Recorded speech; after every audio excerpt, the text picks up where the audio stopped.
Shalom, Bapak Ibu Saudara jemaat yang Tuhan Yesus kasihi. Terpujilah Tuhan kita yang terus menyertai dan memberkati. Kita akan masuk dalam renungan harian GKPO Halim Perdana Kusuma. Sebelumnya mari berdoa. Bapa di surga, kami bersyukur atas anugerah dan kasih setiamu yang tiada pernah berkesudahan dalam hidup kami. Sungguh selalu baru anugerah dan kebaikanmu. Terpujilah Engkau Bapa. Sebelum melakukan tugas aktivitas, kami hendak merenungkan kebenaran firman-Mu. Berkati menjadi berkat bagi kami. Amin. Lukas 22 ayat 31 sampai 33.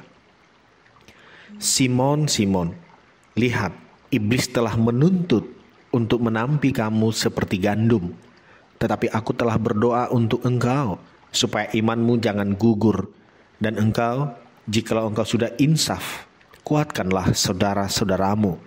Jawab Petrus, Tuhan, aku bersedia masuk penjara dan mati bersama-sama dengan engkau. Demikian pembacaan sabda Tuhan. Kita merenungkannya dengan tema pikirkan dahulu baru ucapkan. Bapak Ibu Saudara jemaat yang Tuhan Yesus kasihi, kita bersyukur karena sampai hari ini kasih setia Tuhan nyata bagi kita. Dia masih memberi kesehatan, kekuatan, dan kecukupan bagi kita. Saudara-saudara, melalui bacaan firman Tuhan ini dengan tema pikirkan dahulu baru ucapkan, menarik untuk direnungkan agar iman kita tidak menjadi gugur. Dalam bacaan firman Tuhan ini, Yesus memperingatkan Petrus secara pribadi bahwa iblis telah meminta izin untuk menampinya seperti gandum. Ini berarti iblis ingin menguji dan mengoyahkan iman Petrus secara besar-besaran. Akan tetapi Petrus sombong dan meremehkan bahaya. Dia mengira dirinya tidak akan pernah menyangkal Yesus. Petrus mengucapkan kesediaan yang luar biasa untuk menderita dan mati bersama Yesus tanpa dia pikirkan secara matang. Petrus tidak menyadari realitas rohani dan peperangan yang akan terjadi. Petrus mengandalkan kekuatannya sendiri saat menyatakan kesediaannya, sebuah kesombongan yang akan membuatnya jatuh. Bapak Ibu Saudara jemaat yang Tuhan Yesus kasihi, bacaan ini mengingatkan kita bahwa kesetiaan sejati tidak hanya ditunjukkan oleh kesediaan untuk menderita, tetapi juga oleh kesadaran akan peperangan rohani dan ketergantungan penuh pada Tuhan.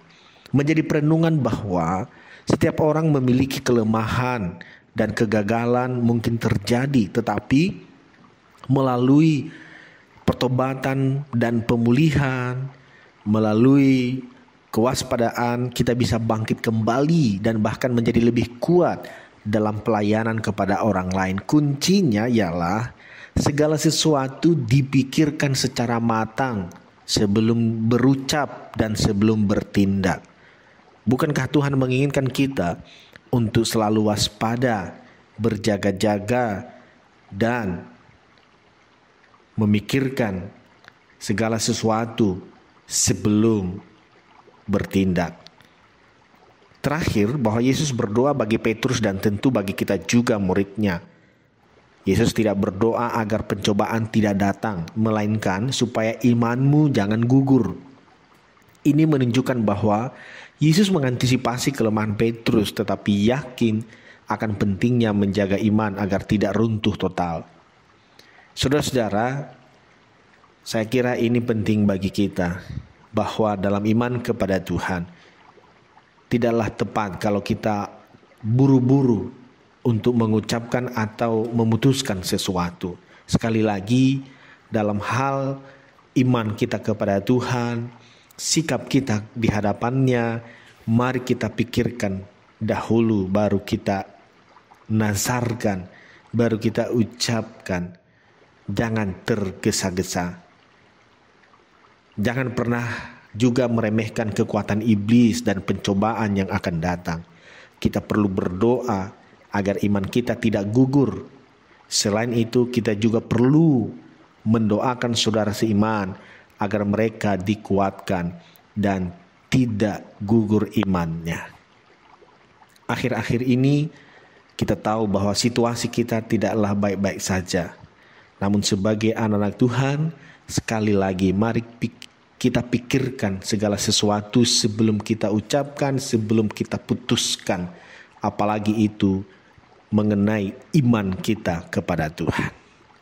Roh Kudus kiranya menerangi hati dan pikiran kita sehingga kita tidak gugur, tidak jauh darinya. Tuhan memberkati, mari berdoa. Bapa di surga, terima kasih untuk firman-Mu. Biarlah kami mampu mempedomaninya. Segala sesuatu kami pikirkan, kami pertimbangkan sebelum kami putuskan, bahkan sebelum kami nasarkan sesuatu di hadapan Tuhan. Biarlah kami selalu mempedomani firman-Mu dan sungguh kami tidak jatuh, iman kami tidak gugur. Iblis tidak menghempaskan kami, tidak menjauhkan dari-Mu. Namun biarlah kami tetap terpaut hanya kepada Tuhan.